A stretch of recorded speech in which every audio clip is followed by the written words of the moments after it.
So while I was getting ready to throw the body bushings onto the Le Mans, I noticed a couple of things. We have 3 kits in the garage right now. We have the Prothane, energy suspension, and stock like OPGI type stuff that's rubber. Essentially there are 3 different heights I've noticed. The lowest being the energy suspension one. Actually this is the kit that I like the most out of all of these kits. The OPGI one is by far the most complete, but I'm not a fan of rubber. So while there are more options than just polyurethane and rubber, those are the main 2 we're going to talk about today. People can also use solid, that's more race application. We'll discuss that at a later point on one of these cars. But for right now, we're going to talk about what people are actually driving with. So my Camaro I set up with polyurethane bushings. My father constantly complains that my car squeaks, it's rough, it's just an abrasive car. The whole point of Le Mans is to kind of show him, hey, we can do it and still enjoy the car. Because most of what people perceive as stiff suspension with the polyurethane bushings can often be just the wrong shocks, the wrong springs, something along those lines. Maybe not enough tire wall if you're lowered. But essentially, the biggest thing here is going to be the rubber is by far the softest material to use. That said, it will immediately displace. So anytime you squish rubber, it's just going to kind of beat itself down in the fibers. And that happens very, very often. I mean, think about any rubber around your house. If you play with rubber stripping, the more you bend it, the more it breaks. That's why I hesitate with rubber. That said, it is the most correct, it is the most comfortable, and probably the easiest to resell if that's your game. If you are after something a little stiffer, a little more performance-oriented, you have the option of polyurethane bushings, which, like I said, these 2 are 2 different heights, giving us 2 different options. So what that allows me to do is I can set the body height off of the frame. So you notice the 67 Le Mans is going to be a lower body.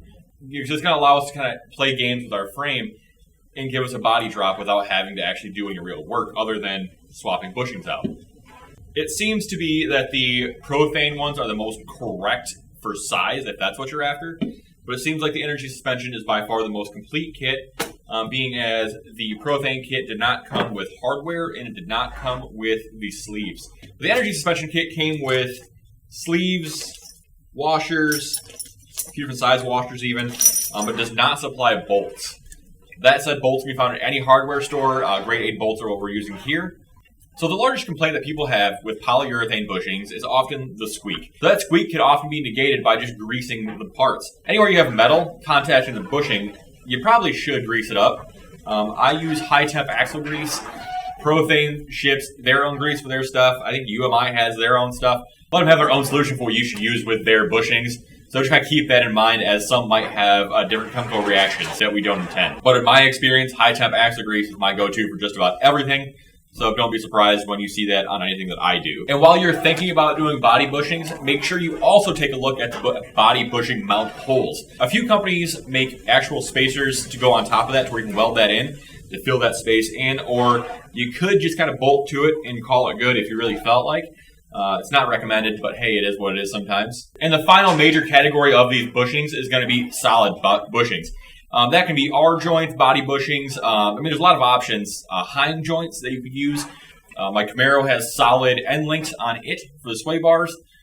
Solid bushings are just an excellent option if you're looking to get everything out of your car and you want maximum stiffness. That being said, it is maximum stiffness. You're going to feel everything in the car. You're going to feel vibration of the engine. You're going to feel, just everything.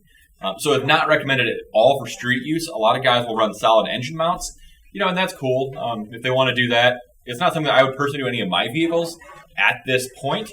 But once we're hunting for those little faster times, solid things really come into play to get any kind of flex out of the body and out of the chassis to make sure you're putting your power down to the ground instead of into moving your chassis around. But if you guys have any more in-depth questions about body bushings, comment down below and I will try to answer them whenever they come in. If you have any experience with any kits, comment down below as well. Any experience we can share with other guys makes a big difference in their lives when they're trying to do these builds. You'll find the parts numbers for these in the description down below with links if you're interested in that. Have a good one, guys, and I will see you on the road.